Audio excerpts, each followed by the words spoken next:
예, 죄가 파괴한 것은 아름다움이었습니다. 하나님은 온 세계를 창조하신 후에 보시기에 심히 좋았더라고 이 세상의 아름다움에 관해 말씀하셨습니다. 예, 즉 하나님이 창조하신 세계는 하나님이 보시기에도 아름다웠습니다. 체스터튼은 이 세상이 쓸데없이 아름답다고 푸념한 적이 있습니다. 잔디는 왜 저렇게 푸른색이어야 하는지, 아이의 입가에 묻은 아이스크림은 왜 사람의 마음을 행복에 들뜨게 하는지, 열대 과일은 왜 사람의 미각을 즐겁게 하는지, 이 세상은 너무나 쓸데없이 아름답고 쓸모없이 사람에게 쾌락을 준다는 것이 체스터튼의 불만이었습니다. 그는 그 의문을 하나님께로 돌아와서 비로소 해결합니다. 이 세상은 그저 사람들이 생존하기 위해서 만들어낸 세상이 아니라 하나님께서 사람들에게 주신 선물이라는 것을 깨닫고 그는 올소독스, 즉 정통이라는 책을 쓰게 됩니다. 죄가 파괴한 것은 바로 이 아름다움이었습니다. 인간은 스스로 신의 권좌에 올라서 자연을 파괴했습니다. 인간의 탐욕과 폭력적인 행동으로 온 지구는 쓰레기와 또 지구 온난화로 중병을 앓고 있으며 언젠가 갑작스럽게 그 종말을 맞이하게 될지 모르겠습니다.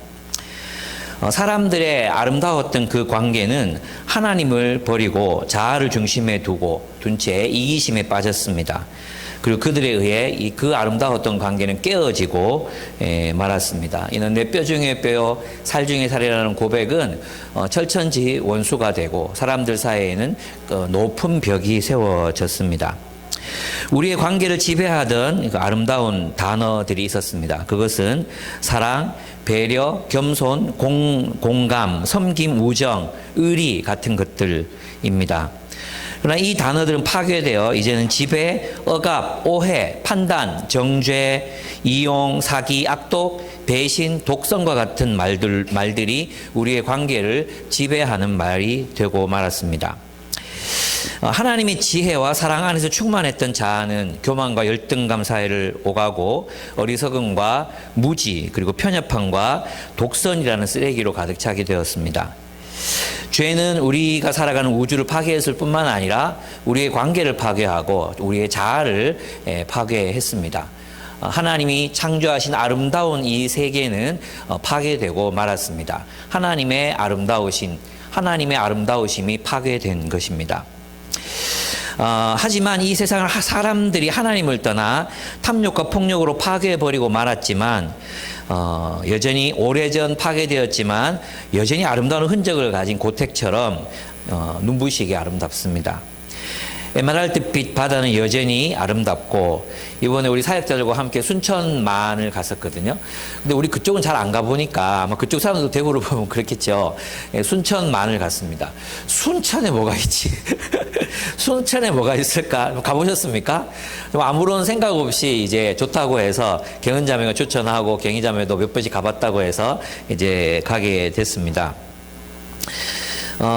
순천만에 갈 때는 정말 아름다웠습니다. 근데 제가 알게 된 건 올해는 가뭄이 들어가지고 그게 별로 예쁘지 않은 갈대라는 거예요. 와, 정말 멋졌거든요. 바람에 이렇게 쓸려가는 그 갈대밭이 너무너무 넓게 펼쳐져 있는데 그 습지가 너무 아름다웠습니다.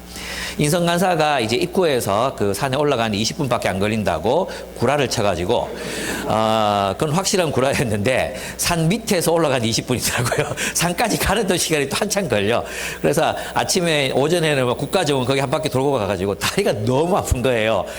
가야 되나 여기를 가야 되나 그랬는데 김경희가 계속 옆에서 이건 아직 우리가 입구에도 도달하지 못했다. 아직 우리가 볼 걸 못 봤다면서 자꾸 꼬셔가지고 끝까지 올라갔습니다. 올라가서 본 순천만 아래 그 섬들 그리고 인성간사가 꼭 석양을 봐야 된다 해가지고 또 석양을 이렇게 보는데 정말 멋지고 아름다웠습니다. 물론 구름이 없어서 진짜 완벽한 석양은 보지 못했지만 그래도 정말 아름다운 그런 석양이었습니다.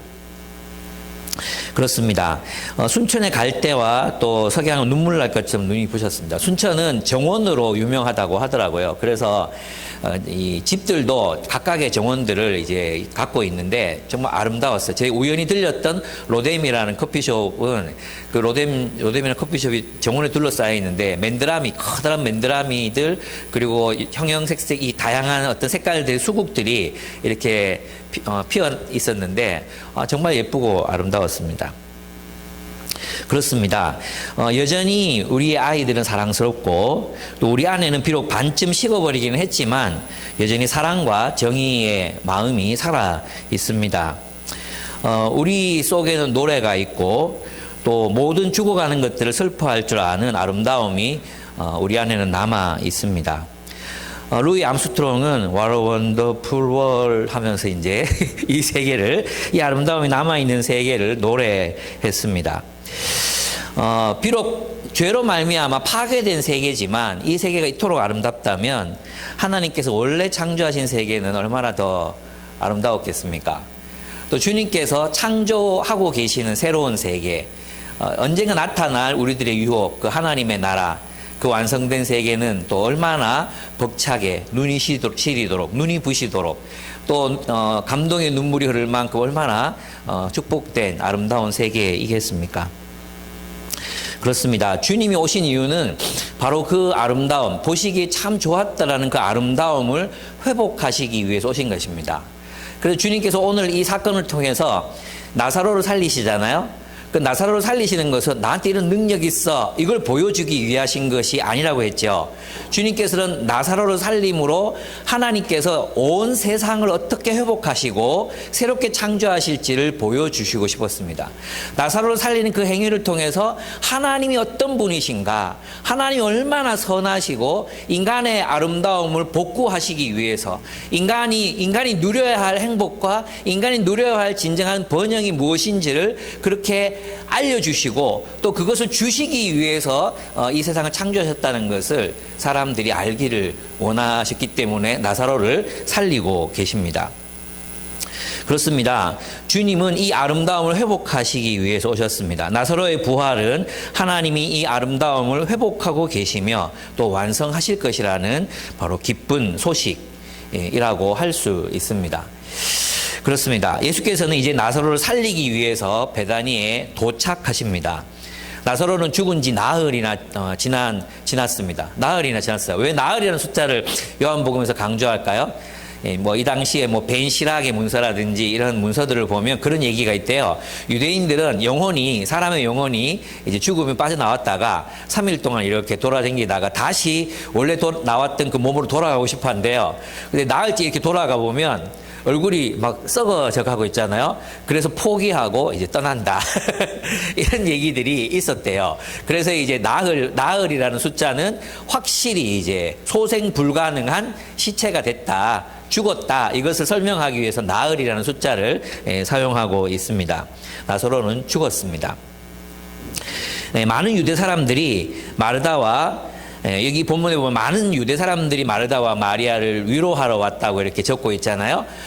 이제 예루살렘에서 베다니까지는 1.5km니까 우리 집에서 안심역까지 거리거든요. 딱 1.5km거든요. 15분 정도 걸어가면 15분 정도 거리예요. 그러니까 이제 짧은 거리이기도 하지만 마리아와 마르다의 이 가문이 꽤 유력한 집안이었다는 것을 또 말해주기도 해요. 일부러 많은 유대인들이 와서 조문했다 이렇게 표현하고 있는 걸 보면 그렇습니다. 예수님 어디에 나타나셨습니까?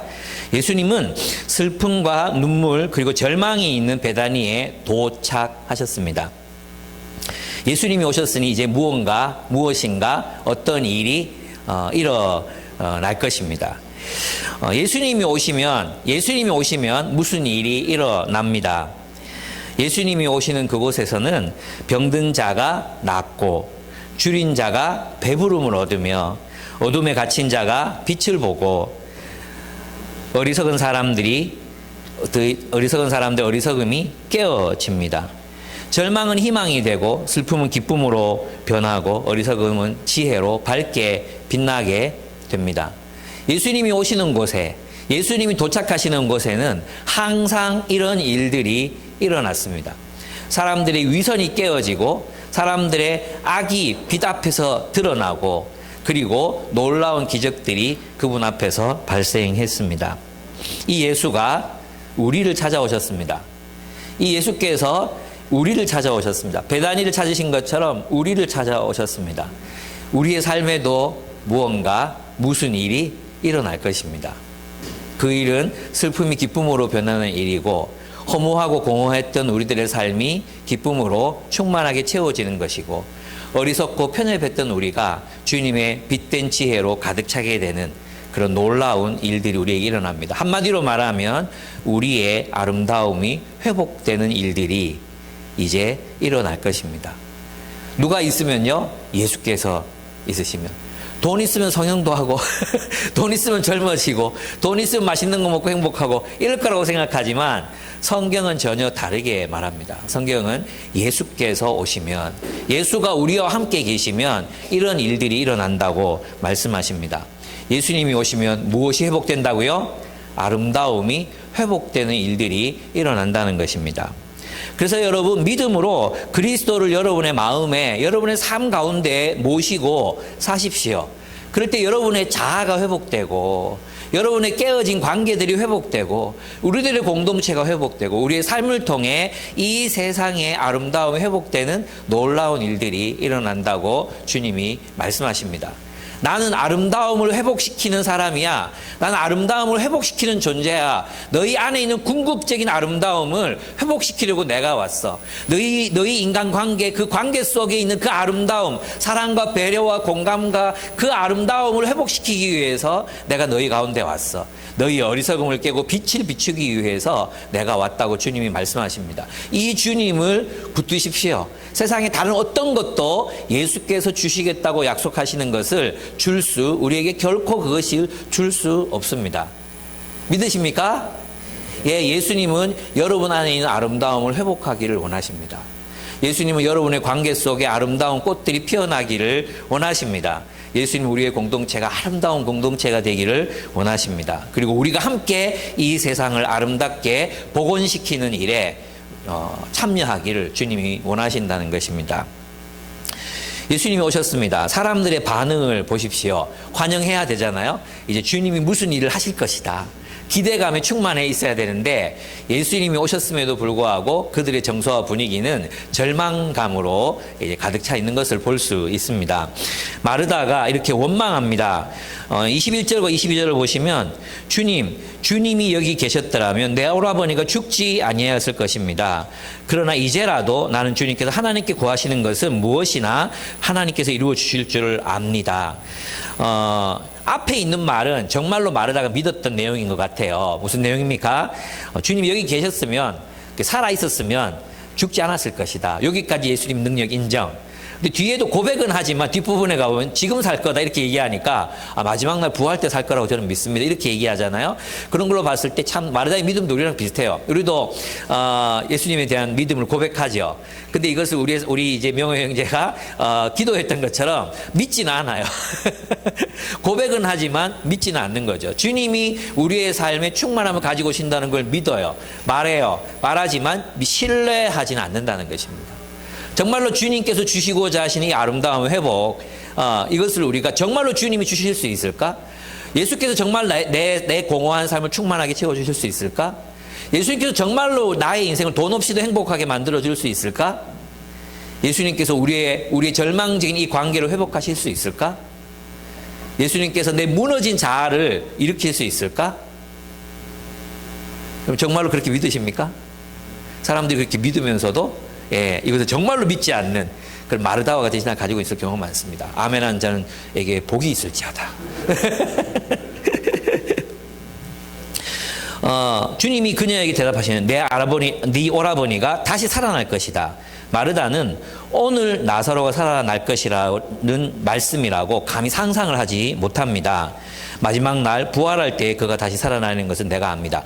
마지막 날 다시 살아날 때, 부활할 때 그가 살아나는 거 압니다. 이거는 이제 유대인들의 일반적인 믿음을 표현하는 거예요.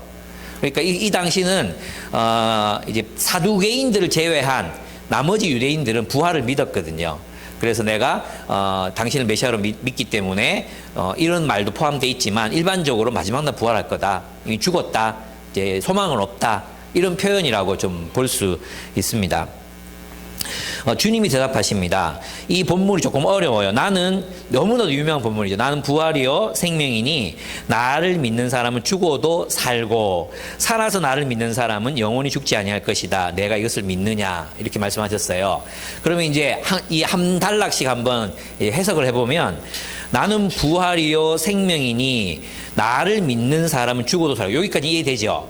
그죠? 나를 믿는 사람 죽어도 살고 육체적으로 죽어도 마지막 날에 주께서 우리를 부활시킬 것이다. 여기까지는 다 동의가 되잖아요. 그런 말씀이라는 건 이해되잖아요. 근데 그 뒷부분이 어려워요. 살아서 나를 믿는 사람은 그러면 죽어서 믿을 수 있는 사람도 있단 말입니까? 살아서 믿지. 우리가 살았으니까 믿지. 죽어서 믿는 사람은 없잖아요. 무덤에서 믿는 사람은 없잖아요. 그죠? 예. 그래서 살아서 믿는 사람이라는 말의 뜻이 뭔가? 이게 이제 중요한 해석이에요. 그죠? 근데 이게 이제 호존타스라고 이제 이게 헬라어인데 이게 뭐냐 하면 살아있는 자라는 뜻, 살아있는 존재라는 뜻이거든요. 그래서 살아있을 때 믿는다. 이 말은 어떤 뜻이냐 하면 이걸 이제 원어를 그냥 이제 자세히 풀어서 설명을 하면 하나님 나라의 생명을 가진 이런 뜻이에요. 살아있다, 살아서 믿는 자는 이 말은 뭐냐 하면 하나님 나라의 생명을 가지고 있는 즉 나를 믿는 사람은 영원히 죽지 아니할 것이다. 이런 뜻이라는 거예요. 그러니까 내가 살아있는 동안 예수를 믿은 자를 말하는 게 아니고 살아있는 사람, 즉 다시 말하면 예수님을 믿음으로 부활의 생명을 가졌어 이미. 무슨 뜻인지 아시겠습니까? 예수를 믿어서 예수와 연합했어. 그럼 부활의 생명, 부활의 삶을 살게 되잖아요. 그렇게 살고 있는 사람, 고린도후서 5장의 말씀을 빌리면 주님 안에서 주님의 부활과 연합해서 다시 살아난 사람, 지금 우리를 말하는 거예요. 예수를 믿는 사람, 그 예수를 믿는 사람들은 어떻게 된다고요? 영원히 산다는 거예요. 영원히 산다는 거 영생을 말하잖아요. 이건 뭐냐 하면 이 땅에서 육체의 죽음을 보지 않고 계속 산다는 뜻이 아니에요. 육체의 죽음을 보지 않고 계속 영원히 산다 이런 의미가 아니라 그는 죽어도 살아있는 존재로 존재할 거라는 뜻이에요. 육체로 죽었어도 예수님의 생명을 파괴할 수 있습니까? 예수님의 생명이 사라질 수 있습니까? 예수님의 생명이 소멸할 수 있습니까? 예수님의 생명은 소멸할 수 없잖아요. 근데 우리가 그 예수의 생명을 공유한 사람이 됐잖아요. 예수님 믿음으로. 그렇죠? 그러니까 우리의 생명은 계속 영원토록 이어질 거라는 것입니다. 다시 말해서 있잖아요. 주님 안에서 사는 사람은 지금 여기에서부터 하나님 나라의 삶을 살기 시작한다. 죽어도 하나님 나라의 삶을 살다가 부활 때에도 하나님의 나라를 산다. 이런 뜻이에요.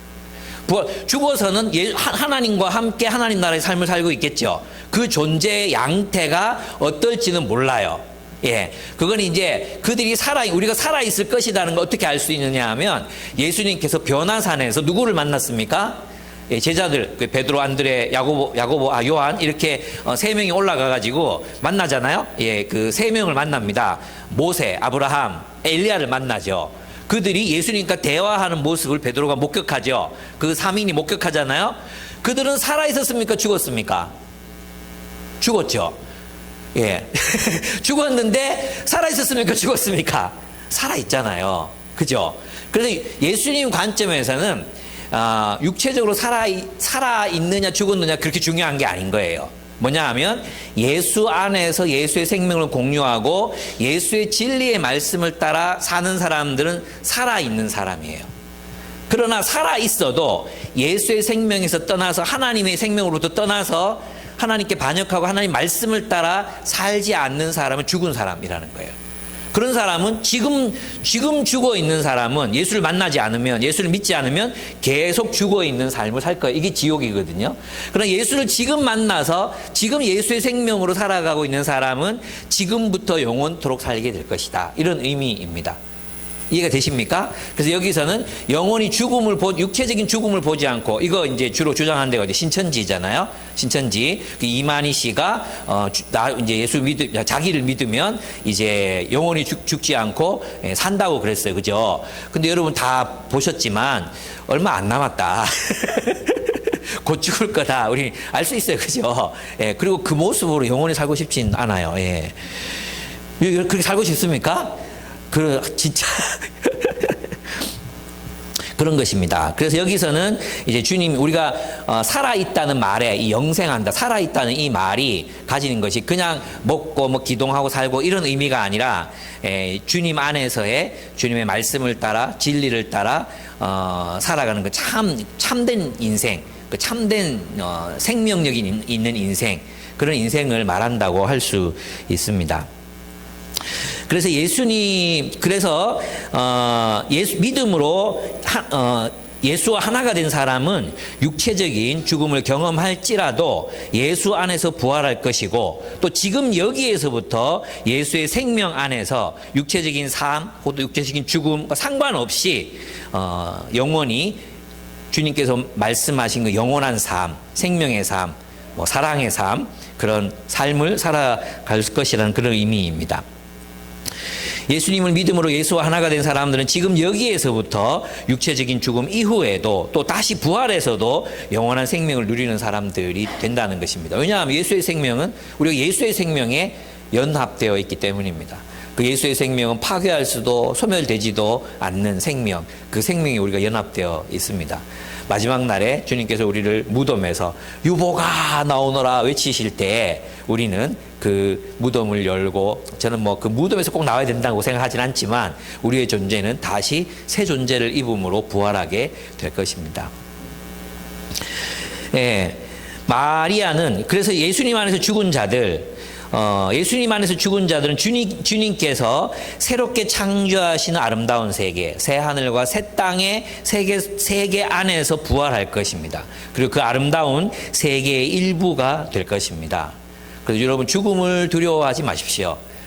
죽음은 주님과 함께 거하고 주님의 마지막 날 우리를 부활시키셔서 그분의 나라에 우리를 거하게 하실 것입니다. 지금 여러분들은, 예수의 생명 안에서 사는 여러분들은 그 아름다움을, 그 영원한 주께서 회복시키시는 그 아름다움을 지금 여기에서부터 누리면서 살아가게 될 것입니다. 마르다는 대답합니다. 마르다의 신앙이 참 대단했어요. 예, 주님은 세상에 오실 그리스도, 즉 왕이시며 하나님의 아들이심을 내가 믿습니다. 하나님의 대리 통치자, 하나님의 통치자이심을 믿습니다 라고 고백합니다. 마리아도 비슷한 반응을 합니다. 마리아는 지금 이제 예수님과 함께 없습니다. 왜 어디 있습니까? 지금 마리아 어디 있죠? 마리아 어디 있어요? 집에 있습니다. 왜 집에 있습니까? 뭐 때문에 집에 있을까요? 손님들 맞이해야 되니까. 마리아, 마르다 둘밖에 없는데 둘 다 나가면 안 되잖아요. 그래서 마르다가 예수님 맞이를 하러 가고 마리아는 집에서 손님들을 대접하고 접대하고 있었습니다. 그래서 마르다와 이제 예수님과 있었던 그 대화를 마리아는 지금 알지 못해요. 어떤 대화가 나눠지는지를 알지 못해요. 마리아는 예수님의 부름을 받고 예수께로 나아갑니다. 이때 함께 있던 유대인들도 마리아가 오빠 무덤에 가서 울려고 하나 보다, 그래서 위로해주기 위해서 그녀와 함께 그녀를 따라 나섭니다. 마리아가 예수를 뵙고 말합니다. 주님이 여기 계셨더라면 내 오라버니가 죽지 않았을 것입니다. 똑같은 말을 합니다. 내 오라버니가 죽지 않았을 것입니다. 마르다도 그렇고 마리아도 그렇고 어디에 그들의 믿음이 제한되어 있습니까? 살아 있었다면 낫게 하셨을 것이다. 그들이 예수님을 메시아로 하나님의 아들로 믿고 있지만 여전히 그들의 믿음은 살아있을 때 낫게 하실 수는 있지만 죽은 자를 살리는 것은 불가능하다고 여기고 있었던 것 같아요. 예수님은 그 마리아와 함께 유대인들이 우는 것을 보고 마음이 비통하여 괴로우셨다고 말합니다. 근데 이 비통하여 괴로우셨다는 원래 말은 분노하셨다는 뜻입니다. 이 말이 이제 왜 분노하셨지가 이해가 안 돼가지고 사람들이 이제 비통하다 또는 슬퍼하다 이런 말로 이제 번역을 했는데, 실제 원문의 의미 그 자체는 분노하셨다 이런 뜻입니다. 경노하셨다 이런 뜻입니다. 왜냐하면 이 여인들의 울음, 한번 상상을 해보죠. 상상을 해보면 마리아가 주님이 여기 계셨더라면 내 오빠가 죽지 않았을 것입니다. 주변 사람들이 이 원망이죠. 왜 늦게 오셨습니까? 왜 이제 오셨습니까? 왜 우리 사랑하는 오빠를 이렇게 죽이셨습니까? 왜 그때 일찍 오셔서 살려주지 않으셨습니까? 이런 원망의 울음이잖아요. 근데 예수님께서 그때 마음에 분노가 일어나셨습니다. 무엇에 대한 분노였을까요? 이거 중요합니다. 이거 굉장히 중요한 분노와 울음입니다. 또 우셨다고 표현하고 있잖아요. 이게 유대인들의 반응을 보면 예수님의 이 비통함, 예수님의 어떤 분노, 이 분노가 어떠한 분노였는지 또 비통함이었는지가 나타납니다. 유대인들이 말합니다. 보시오, 그가 얼마나 나사로를 사랑하였는가. 예, 이게 무슨 뜻입니까? 되게 좋은 말 같아 보이지만 예수님 나사로를 사랑했다. 그죠? 이건 인간적으로 우리가 할 수 있는 말이죠. 진짜 정말 사랑했구나. 얼마나 사랑했으면 저렇게 울까. 이런 생각이 들잖아요, 여러분도. 그죠? 근데 예수께서 지금 나사로를 위해서 울고 계시겠습니까? 곧 살아날 건데. 예수님 알고 계시잖아요. 곧 살아날 건데 나사로가 죽었다고 울겠습니까? 나사로가 죽었다고 울었겠습니까? 아니란 말이에요. 예. 그것 때문에 운 게 아니에요. 그럼 왜 우셨는가? 이 본문에 보면 보시오, 그가 얼마나 나사로를 사랑하였는가. 이 말의 숨은 의미가 뭐냐 하면 예수도 여기까지야 이거예요. 예수도 여기까지야. 당신도 죽음 앞에서는 절망할 수밖에 없는 존재야. 당신도 죽음을 어떻게 할 수 있는 존재가 아니야. 죽었잖아. 당신이 할 수 있는 게 뭐가 있겠어. 이런 의미예요. 그러니까 얼마나 사랑했는가. 사랑했지만 당신이 할 수 있는 일 따윈 없었어. 이게 그들의 이 말 속에 들어있는 전제라는 거예요. 전제. 이해가 됩니까? 그래서 예수님께서는 그게 화가 나시는 거예요. 하나님이 보내신 자를 어떻게 보고 있느냐가 여기서 드러나는 거거든요. 그거는 이따가 좀 더 자세하게 말씀드릴 거예요. 또 그 다음에 또 유대인 또 못된 놈들이 있어요. 꼭 보면 이런 못된 놈들이 있어요. 눈먼 사람의 눈을 뜨게 하신 분이 이 사람을 죽지 않게 하실 수 없었단 말이요. 이런 거예요. 아니 뭐 이렇게 우리 비대면 치유가 가능한 분이시잖아요. 안다면 눈먼 사람의 눈을 뜨게 하고 관원도 비대면으로 치유할 수 있는 분인 거 아는데 왜 이게 죽어서 나타나냐. 이제 끝이잖아. 이제 절망이다. 끝이다. 더 할 수 있는 건 없다. 죽음 앞에서 당신이 할 수 있는 일 따위는 없다. 이게 이제 사람들의 판단인 거죠. 아무도 예수님께 왜 오셨습니까? 무엇을 하시려 합니까? 우리가 무엇을 준비해야 합니까? 무슨 일을 행하시렵니까? 라고 묻는 사람이 아무도 없습니다. 그죠? 왜 안 묻습니까? 당연히 안 된다고 믿었기 때문입니다. 당연히 이 절망적인 상황을 예수께서 변화시킬 수 있다고 생각하지 않기 때문입니다. 그렇습니다. 그들은 마음에 이미 결론을 내려놓고 있습니다. 우리 이상한 변호사 우영우 정말 재밌게 보신 분들 많죠. 저도 이게 설교에 방해될 만큼 그 드라마가 굉장히 방해가 됐었어요. 계속 보게 되더라고요. 너무 재밌어가지고. 근데 여기서 보면 이제 우영우 변호사가 자폐로 나오잖아요. 그래서 자폐에 대한 인식이 높아졌다 뭐 이러는데 거기서 나오는 우영우 변호사는 자폐가 아니에요. 그죠? 공감 능력 탁월하고 주변 상황 정확하게 탐지하고 자기가 뭘 해야 될지 알고 이렇기 때문에 엄밀한 의미에서는 자폐 흉내를 내는 그 어떤 사람이지 자폐는 그렇지 않잖아요. 근데 제가 그런 이 본문을 묵상하면서 우리들의 모습이 진짜 자폐구나라는 생각이 들었어요. 이 유대인들의 모습, 마리아의 모습, 마르다의 모습, 우리랑 다르지 않잖아요. 우리도 똑같이 말했을 거예요, 우리도. 우리라고 뭐 별일로, 주님, 나사로를 살리시려고 오셨죠. 이렇게, 우리 중에 그렇게 말하는 사람은 아마 없었을 것 같아요. 그런데, 왜 그렇게 할 수밖에 없나? 이게 자폐인 거죠. 우리 안에 갇혀 있잖아요. 우리 안에 갇혀 있어. 내 감정을 믿어. 내 믿음을 믿어. 내 생각을 믿는 거야. 내 믿음, 내 생각, 내 편견, 내 편협함 그 속에 갇혀가지고 내 한계를 하나님의 한계라고 규정 지어버리는 거예요. 내가 할 수 없는 건 당신도 할 수 없다 라고 생각해버리는 거죠. 즉 다시 말하면 자기 자신에 대해서 절망한 사람에게 넌 희망 따윈 없어. 예수도 너의 절망을 해결해 줄 수 없어. 부부관계가 다 깨지고 망가지고 이제 더 가능성 없는 그런 사람들에게 예수님도 우리의 문제를 해결할 수 없어 라고 절망하는 것. 주님께서 우리들의 이 교회적인 상황들을 바라보시면서 하나님이라도 한국 교회를 다시 살리실 수 없어 이렇게 절망하는 것. 그 어디에 하나님께 소망을 두는 게 아니라 하나님, 나사로가 할 수 있는 일이 뭐가 있습니까? 죽어가지고 무덤에 묻혔는데 나사로가 할 수 있는 일이 뭐가 있습니까? 아무것도 없어요. 그죠? 오직 주님만이 하실 수 있잖아요.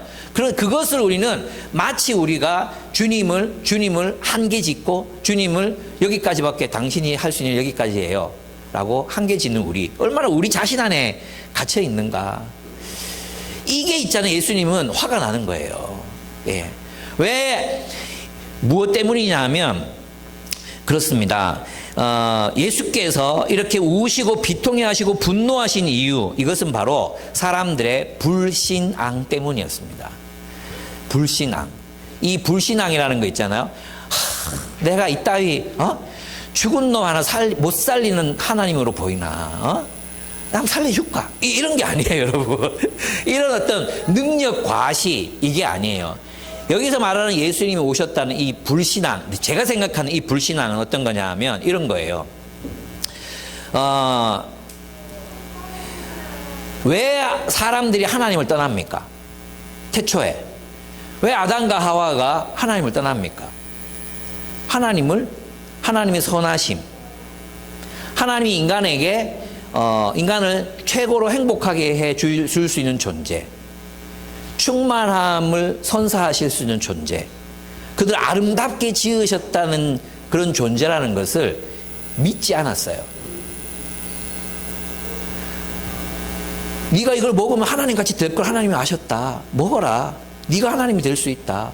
네가 왜 하나님의 말씀, 하나님의 법칙에 순종해 살아야 되는데 네가 법이 되라.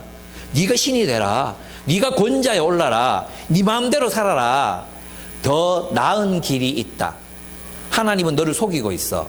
하나님 뜻대로 살아야 된다고 말하지. 서로 사랑해야 된다고 말하지. 가진 걸 나눠야 된다고 말하지. 다 거짓말이야. 네 거 챙겨. 네 보좌에 올라. 네가 주인이 돼. 네가 왕이야. 그게 그 마음이 어디서 생겼어요? 하나님에 대한 불신앙에서 생긴 거거든요. 하나님의 선하심을 신뢰하지 못하는 마음에서 생긴 거거든요. 그죠? 그게 불신앙인 거예요. 지금 똑같이 하나님이신 예수님 앞에서 사람들이 예수를 믿지 못하고 있는 거죠.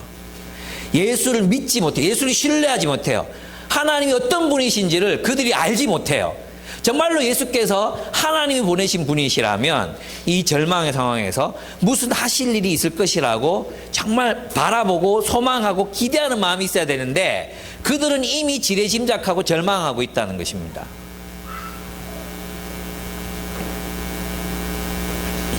여러분 이럴 때 있지 않습니까? 죄로 예수님께서는 그 이 복합적인 마음이 있잖아요. 이 사람들의 마음속에 있는 그 불신앙이 뭘 만들어내요? 이 세상 자기 자신이 권자에 올라서 다른 사람들을 이제 억압하고 착취하는 세상을 만들어내잖아요. 권력 관계, 그 지배하는 세계, 힘과 능력으로 사람들을 지배하는 세계를 만들어내잖아요. 그 안에서 사람들이 얼마나 불행하게 살게 됩니까? 그 사람 자기 안에 갇혀 있고 막 자기 마음대로 해석하고 그리고 그 좀 용서하면 되지 용서 안 하고 막 갇혀가지고 오해를 풀지 않아요. 사람들 오해라고 아무리 말해줘도 오해를 풀지 않습니다. 자기 안에 갇혀있어. 잡해요. 자기가 믿는 대로 믿고 자기가 생각한 대로 생각해요. 예. 그런 모든 상황들. 그래서 서로 관계가 끊어지고 우리 사이에 벽이 세워지고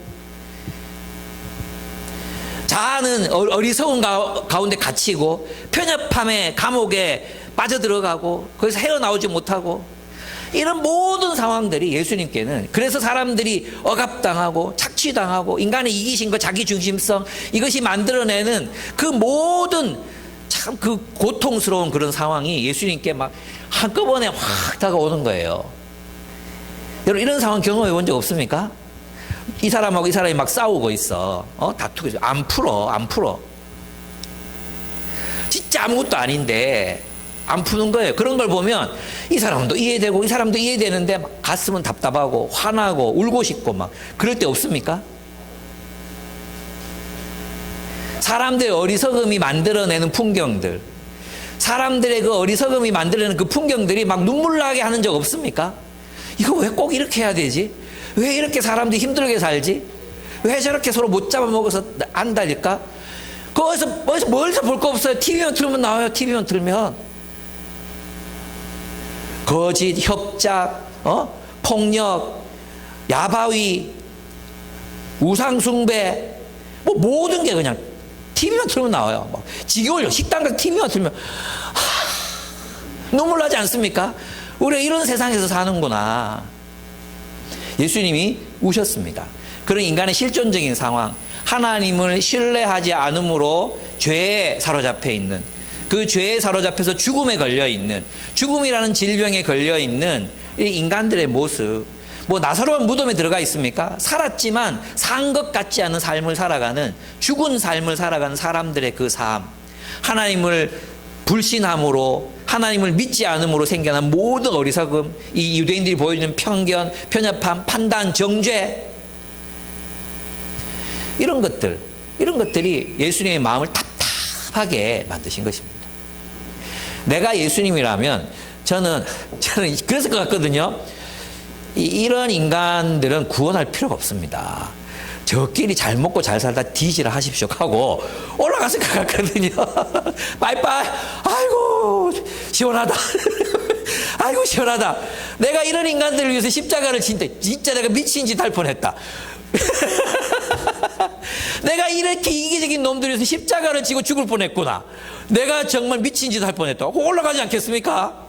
그게 현명한 판단 아니겠습니까? 근데 주님께서 그들 사랑하시면 끝까지 사랑하시면, 그래서 보여준 게 뭡니까? 하나님의 영광을 보여주는 거예요. 그들 앞에서 하나님의 성품을 그들에게 보여주십니다. 그래서 이제 예수님은 하나님의 영광을 보게 되리라고 마르다에게 말씀을 40절 보면, 내가 믿으면 하나님의 영광을 보게 되리라고 내가 네게 말하지 않았느냐, 이렇게 말씀하십니다. 네가 믿으면 하나님의 영광을 볼 것이다. 그 하나님의 영광이 뭐겠습니까?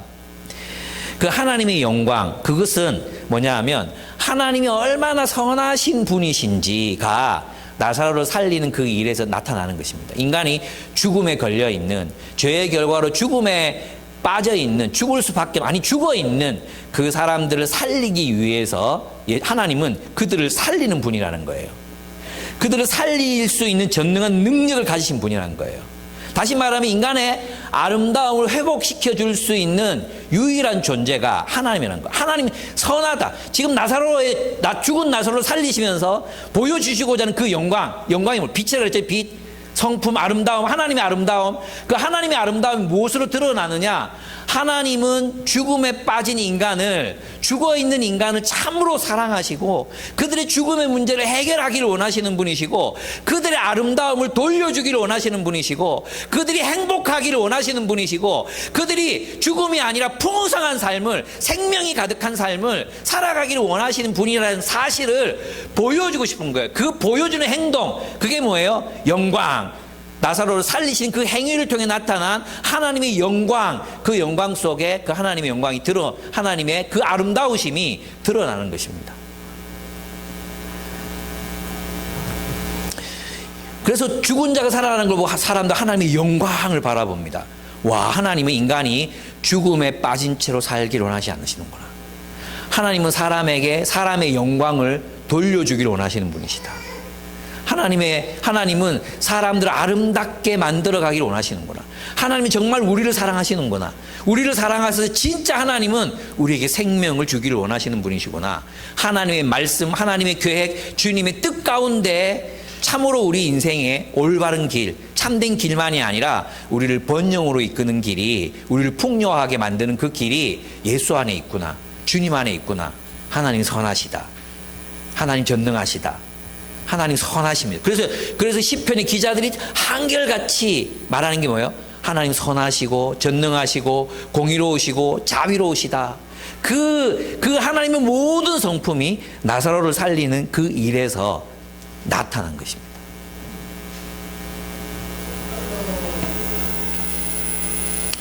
예수님은 자고 있는 나사로를 큰 소리로 불러내십니다. 예, 이제 중세 신학자들은 이 부분 어떻게 해석했냐 하면, 예수님이 왜 오셨냐, 이것도 이제 재밌는 해석이 하나 있어요. 그게 뭐냐 하면, 지금 나사로가 죽어서 하나님 품에 잘 쉬고 있는데, 이 나사로를 다시 고통 많은 세상으로 불러내려고 하니까 너무 마음이 아픈 거예요. 자기 사랑하는 친구 나사로를 다시 이 지옥 같은 세상에 불러내려고 하니까 너무 미안한 거야. 그래가지고 우셨다, 이런 해석도 있어요. 어쨌든 나사로는 나오기 싫었을지도 몰라요. 나오기 싫었을지도 모르는데 예수님이 부르시니까 그래 보여줘야지. 하나님 어떤 분인지 보여줘야지. 그래서 터벅터벅 나왔을 수도 있어요. 이제 세마포를 이렇게 하고 이제 이렇게 묶었잖아요. 그래서 아마 나올 때는 뭐 그냥 이렇게 걸어 나온 게 아니라 막 이렇게 막 이렇게 나오고 있어가지고 예수님께서 가서 풀어줘서 다니게 해라 이렇게 이제 말씀하셨던 것 같습니다. 그렇습니다. 예수님이 지금 자고 있는 나사로를 큰 소리로 불러내십니다. 저는 이 말씀의 장면이 역사적 사실이면서도 우리에게 굉장히 큰 상징적인 의미를 가진다고 생각해요. 왜? 우리도 죽어 있잖아요. 우리가 우리 스스로를 위해서 할 수 있는 게 아무것도 없거든요. 근데 주님께서 오셨어요. 왜 오셨습니까? 우리 살리려고 오셔서 살리려고. 살리려고 이게 무슨 뜻입니까? 우리에게 아름다움을 회복시켜 주시려고. 참 정말 아름다운 삶이 무엇인지 내가 죄로 말미암아 이기심과 자기중심 속으로 파괴된 내 자아를 아름답게 복원시켜 주시려고 또 완성하시려고 우리의 깨어져 있는 이 관계들 벽 쳐져 있는 그래서 우리는 서로 낯선 사람들이었어요. 타자였어요. 타자는 지옥이다. 우리는 서로를 지옥으로 경험하는 그런 관계들 속에 살아가고 있었어요. 조현 씨가 말했던 거 자주 얘기했잖아요. 혼자라서 외롭고 함께라서 괴롭다. 그런 인간의 실존적인 상황, 그런 상황 속에 놓여있는 우리에게 하나님이 그 율법의 장벽을 걷어내시고 서로 사랑의 관계, 아름다운 우정으로 우리의 관계를 회복시키시기 위해서 오셨어요. 예. 그리고 우리는 아름다운 관계를 맺어가야 돼. 하나님은 깨어진 파괴된 공동체를 회복시키기 위해서 오셨어요. 아름다운 공동체가 하나님의 정의와 하나님의 헷세드적 사랑이 흘러넘치는 공동체를 세우기 위해서 주님이 오셨어요. 그 아름다움을 회복하시기 위해서 주님이 오셨습니다. 그렇습니다. 예수님께서 지금 나사로를 살리시는 이유는 예수님이 기도 속에 나타나 있습니다. 예수님이 왜 살리려고 하십니까? 내가 하나님께서 나를 보내셨다는 것을 이 사람들로 하여금 믿게 하려는 것입니다. 안 살려도 그건 하나님 아들이셔. 그런데 정말 하나님이 이 세상을 위해서 하시고자 하신 일이 무엇인지를 알려주기 위해서 주님이 지금 나사로를 살리고 계시다. 그죠? 나사로도 나오기 싫어하는데 하나님 품에 잘 있다가 갑자기 다시 무덤으로 들어가가지고 나와야 돼. 이런 상황인데 이거는 하나님께서 우리들에게 뭔가를 가르치시기 위함이죠. 무엇입니까? 예수가 메시아라는 그 사실을 알리시기 위해서라는 것입니다. 나사로를 살리는 예수님을 보고 하나님의 선하심을 믿어라. 하나님의 말씀을 믿어라. 하나님이 우리에게 주시는 이 삶이 참으로 풍성한 삶이라는 사실을 믿으라는 것입니다. 그런데 우리는 하나님을 믿지 않습니다. 여전히 많은 사람들이 있잖아요. 예수가 생명이고 예수의 길을 따를 때 우리에게 풍성함이 주어져요. 우리 필요한 모든 것, 거긴 돈도 있고 관계도 있고 뭐 필요한 모든 자원들이 있는 거예요. 하나님이 돈 안 주시겠다 이런 뜻이 아니에요. 그런 뜻이 아니에요. 그런데 우리는 뭐라고 믿느냐 하면 여전히 예수를 믿으면서도 최근에 만났던 많은 사람들도 그랬어요. 자신의 남자로서의 능력은 돈을 버는 능력에 있다. 가장으로서 자식들에게 뭐 못해주는 거 마음 아파하고 막 이런단 말이에요. 예? 가장으로서 자식들에게 뭐 이것도 못 사주고 저것도 못 사주고. 아니, 예수의 생명 안에 있으면, 예수님과 함께 있으면 그런 거 자전거 비싼 거 좀 안 사줘도, 장난감 이렇게 비싼 거 안 사줘도 잘 살아요. 행복할 수 있어요. 근데 우리는 자기에게 그 돈 버는 능력, 돈이 있어 사람 행복, 여전히 그런 믿음 속에서 살아가고 있다니까요. 뭐예요? 안 믿는 거죠. 안 믿어요. 예수님 말씀 안 믿어요. 예수를 안 믿는 거. 이거 예수를 믿는다는 게 있잖아요. 예수의 길을 믿는다는 거예요. 예수의 길. 그 길이 우리를 아름답게 하는 길이다. 그 길이 우리에게 진정한 행복을 주는 길이다. 이걸 믿는다는 거 말하는 거거든요. 근데 이스라엘 백성들 어땠습니까? 광야에 나가서 어디를 돌아봅니까? 이집트로 돌아가자 하잖아요. 그죠? 톰 나이트가 망가진 이정표라는 책, 최근에 나온 책에서 이런 얘기를 하거든요. 이집트는 무엇으로 상징됩니까? 이집트 하면 생각나는 게 뭡니까? 그렇죠. 피라밋이죠. 피라밋. 피라밋이 뭡니까? 무덤이에요. 그래서 이집트의 문화는 죽음의 문화예요. 이집트가 강력하게 상징하는 건 죽음이에요. 죽음으로 대표되는 거예요. 스핑크스 왜 있습니까? 죽은 놈들 지키려고 있는 거거든. 이해됩니까? 왜 사람들 같이 다 끌어다 묻었습니까? 죽은 뒤에 행복하려고. 시녀들 다 갖다 묻잖아요. 산채로. 죽음. 거기는 아름다움이 없어요. 근데 예수님께서는 광야로 나가라 하거든. 하나님께서 광야로 나가라 했잖아요. 거기 가서 무엇 만들라 합니까? 성막 지어라, 성막. 성막을 뭘로 짓습니까? 사람들이 이집트에서 가지고 나온 금, 은, 보석, 색실, 가죽, 아름다움입니다. 아름다움. 성막은 아름다웠습니다. 피라밋은 아름답지 않았어요. 그러나 성막은 아름다웠어요. 여러분, 하나님이 우리를 무엇 하기 위해서 부르셨다고 생각하십니까? 우리의 일상을 아름답게 구속하라는 것입니다. 너희의 삶을, 너희의 자아가 예수를 만나라. 예수 안에서 너희의 자아가 아름답게 완성되어 갈 것이다.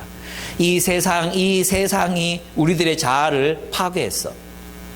요번에 간사 모임, 이제 간사 캠프 가서 순천만의 그 아름다운 환경들 보고 저녁에 들어가서는 하루는 이제 사역자로서 느끼는 한계, 그걸 이제 내 입으로 차마 말할 수 없어서 아내들 보고 남편이 사역자로서 느끼는 한계와 또 그게 장점이 뭐라고 생각하냐고 제가 물었어요.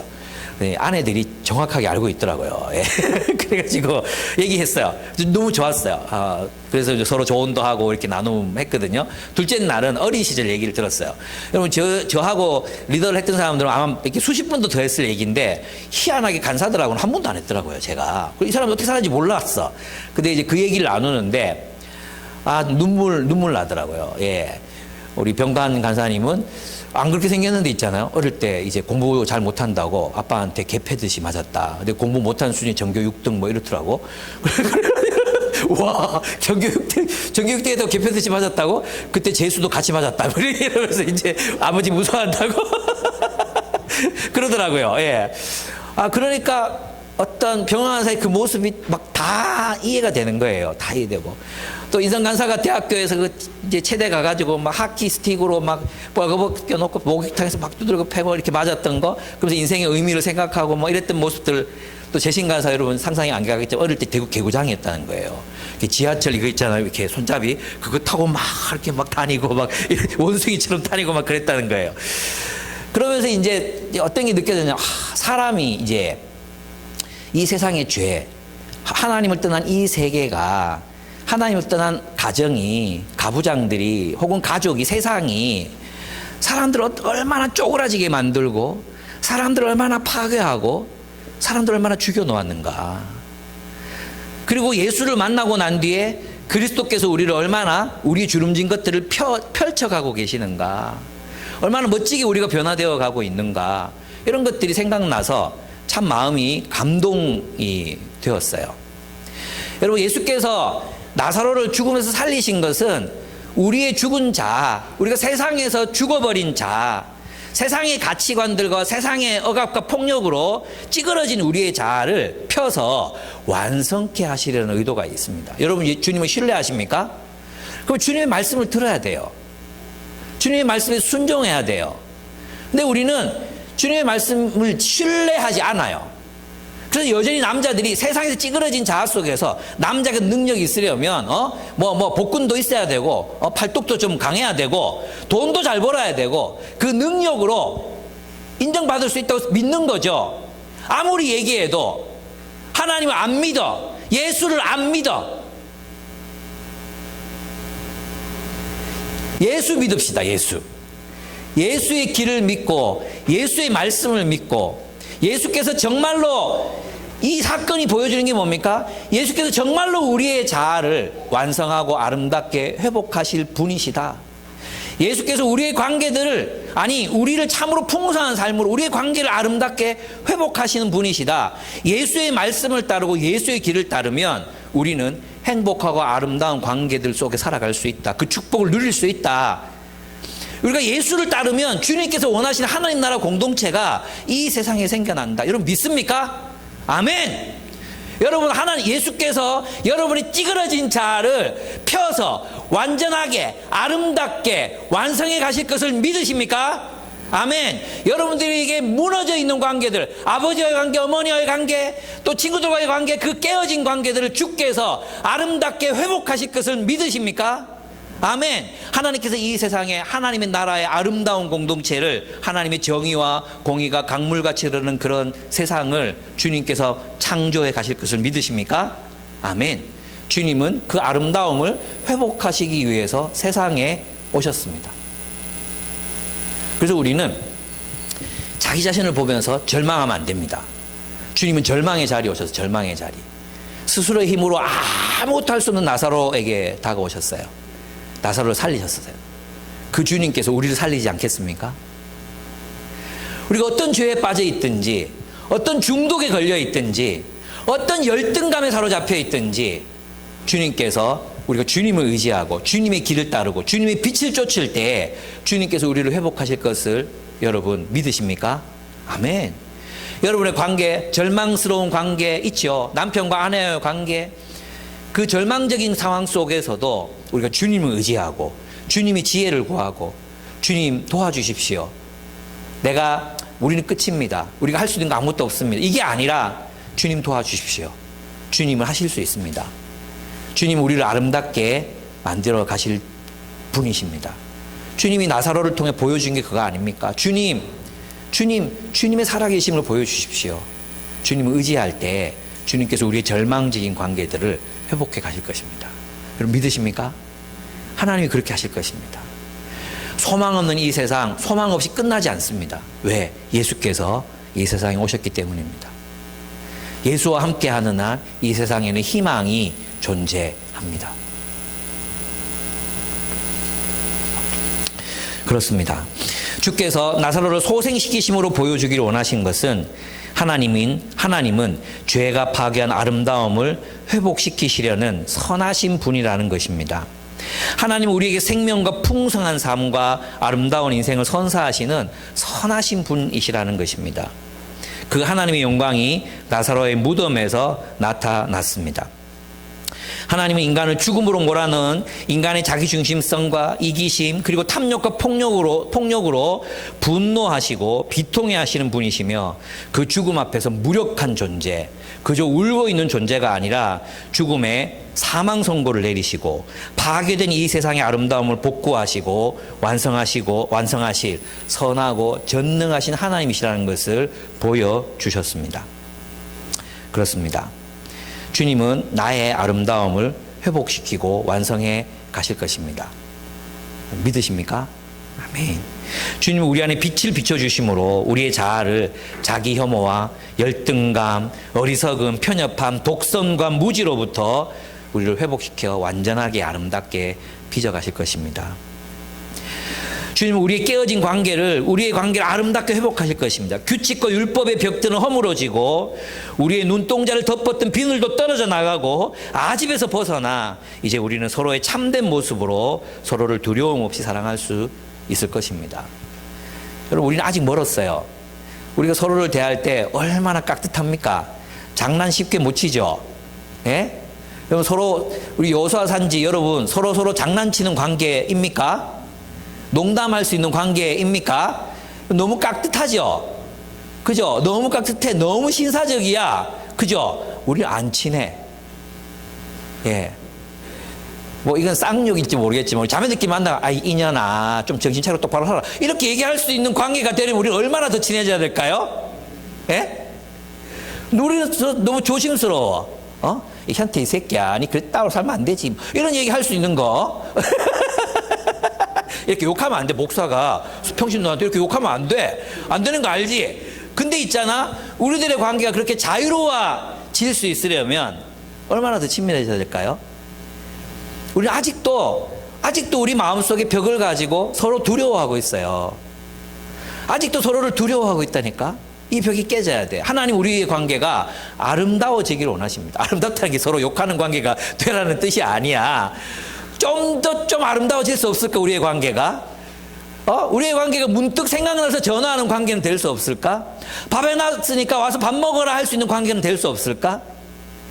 좀 함께 앉아있으면 막 이야기하고 싶어서 친해지면 이야기하잖아. 막 수다 떨고 이야기하고 좀 잘 살았냐 물어보고 막 그럴 수 있는 관계는 될 수 없을까? 앉아서 멀뚱멀뚱 누가 사회를 봐야 사회를 보고 우리가 무슨 레크레이션 집단입니까? 무슨 국회의원들입니까?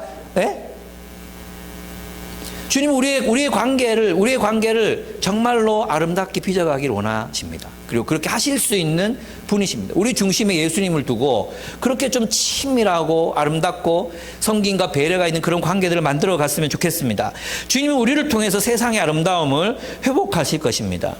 그리스도인들은 세상의 정의와 공의를 실천하고 고통에 빠진 사람들을 사랑으로 섬기고 무너진 길을 보수하고 부서진 건물들을 세우며 세상을 아름답게 건축할 존재들이 바로 우리들입니다. 여러분의 살아가는 삶의 영역에서 하나님의 정의와 공의를 실현시키는 삶을 사시기를 바랍니다. 마지막 날에 주님은 우리를 그 부활에 참여하게 하셔서 영원한 하나님의 나라를 유업으로 받게 하실 것입니다. 그 나라는 아름다울 것입니다. 우리의 상상을 초월할 정도로 아름다울 것입니다. 눈물나게 아름다울 것입니다. 우리는 그 아름다움의 일부가 되어 그 아름다움을 향유하게 될 것입니다. 하나님이 창조하신 세상은 주님이 보시기에 참 좋은 아름다운 세상이었습니다. 주님이 나사로를 살리신 이유는 그 아름다움을 포기하지 않으셨다는 것을 하나님이 보여주신 사건입니다. 우리는 아름다워질 것입니다. 아멘. 아멘. 우리 함께 기도하겠습니다. 우리에게 이런 소망이 있었으면 좋겠습니다. 주님의 선하심을 믿고 주님을 의지하고 주님이 되어가라고 하시는 모습에 나를 좀 맡길 수 있었으면 좋겠습니다. 우리의 도공이신 그분께 진흙 같은 우리의 존재를 맡길 수 있었으면 좋겠습니다. 주님의 말씀에 맡기고 주님의 길에 우리 자신을 맡길 수 있었으면 좋겠습니다. 주님, 나를 변화시켜 주십시오. 내가 주의 말씀에 순종하겠습니다. 두려움 없이 주의 말씀을 따라 살아가겠습니다. 하나님, 내 안에 죄로 말미암아 파괴되고 부서진 자아가 있습니다. 주님, 아름답게 만들어 주신다 하셨사오니 나를 빚어 아름답게 해주십시오. 나에게 깨어진 관계가 있습니다. 하나님, 이 관계를 내가 다시 회복하기 원합니다. 주님, 우리의 관계가 아름답게 다시 회복되게 해 주십시오. 우리의 공동체가 더 빛나는 공동체, 보석 같은 공동체가 되기를 원합니다. 우리의 이 공동체를 향한 헌신이 열매 맺게 해주십시오. 우리 주님 앞에 좀 기도하며 나아갔으면 좋겠습니다. 기도하겠습니다.